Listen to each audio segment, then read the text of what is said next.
So this time we're going to talk about adding and subtracting rational expressions. So remember, rationals are just fractions. I want to go back to review with you a little bit of adding and subtracting fractions.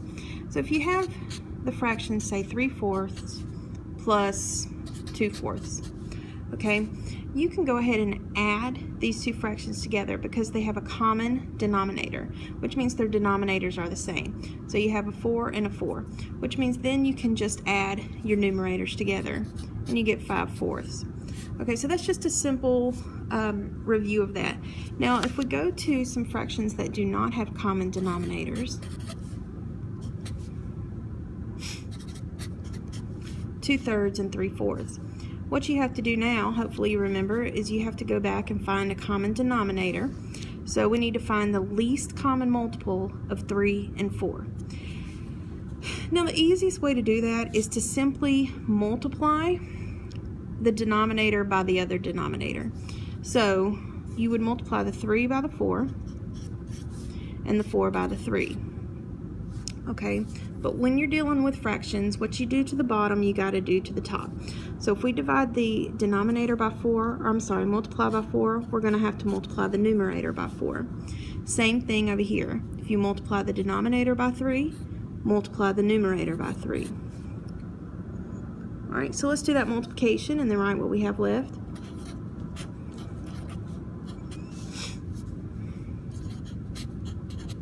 So now we have common denominators of 12. We can now add our numerators together. So 8 plus 9 is 17 twelfths, and that's your solution. So I'm reviewing this with you because when we start throwing in variables and that sort of thing, it can start to get just a little bit more complicated, but the process and concept is still the same. So let's look at one with some variables.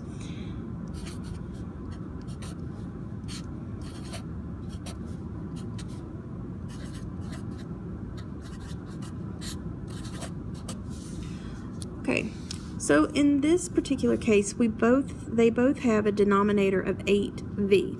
So the denominators are the same, which means we can add our numerators together.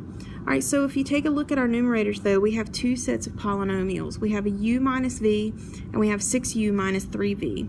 So we have to combine our like terms. Okay, so what is u plus 6u? That gives us 7u. Negative v plus negative 3v gives us negative 4v over 8v. Now you always want to go back and check and see, is there anything that you can factor out or simplify from your solution?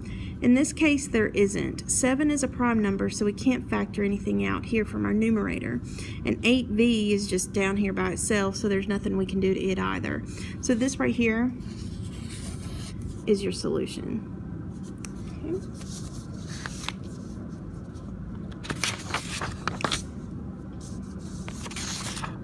Okay. All right, so now let's take a look at one like this.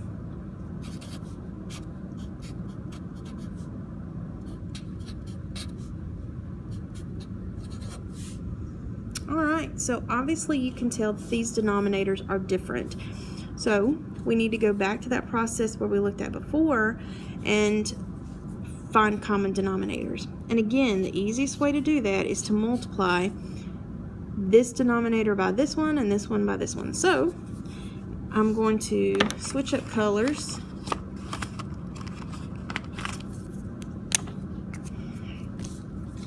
So if I multiply over here by x minus 8, again, what you do to the bottom, you got to do to the top. And over here, I'm going to multiply by x plus 7. Okay. Now, your denominator, let's just leave it in factored form because you never know when you can factor something out and simplify at the end. So if we leave it in factored form, my new denominator is going to be x minus 8 times x plus 7. Okay. That part's done. Now let's focus on our numerators. We now have x minus 8 times 3. So we need to distribute the 3 to everything inside your parentheses. So you get 3x minus 24. Okay, I'm going to put that in parentheses, bring my plus sign down. All right, and now distribute over here. 4 times x is 4x. 4 times 7 is 28. All right, now let's look at our numerator and combine like terms. So I have 3x plus 4x, which is 7x. Negative 24 plus 28, which is going to leave me with 4. My denominator stays the same. Okay, so looking at my numerator here, I have 7x plus 4. Again, 7 is a prime number. 4 is not divisible by 7, so we're going to leave the numerator just as it is. Okay, and our denominator is going to stay the way it is as well. Now, if you really wanted to, you could FOIL this out and get a trinomial, but you don't have to. So this right here is your solution. All right, let's do one more.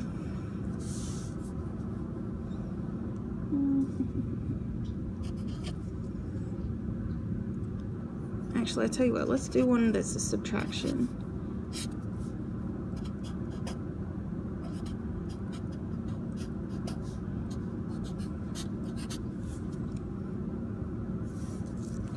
Okay.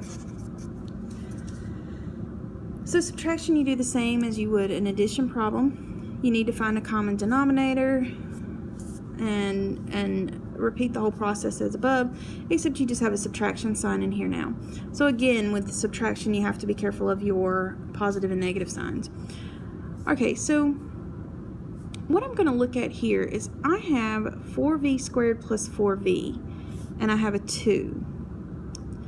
Well, look at what happens here. If I were to actually factor out a 2 from here, I would be left with 2v squared plus 2v. So now I already have a 2 here. The only difference between this denominator and this denominator is what's in the parentheses. So instead of multiplying both fractions by a number, all I'm really going to have to do in this problem is multiply this denominator by what's in the parentheses. So that's going to make my life a whole lot easier. All right, so what I'm saying is I'm going to take this right here and multiply it by the 2. Okay. All right, so that's going to leave me with a 3 over. And I'm just going to rewrite it as 4v squared plus 4v minus, and then I'm going to go ahead and distribute my numerator up here. So 7 times 2v squared is 14v squared.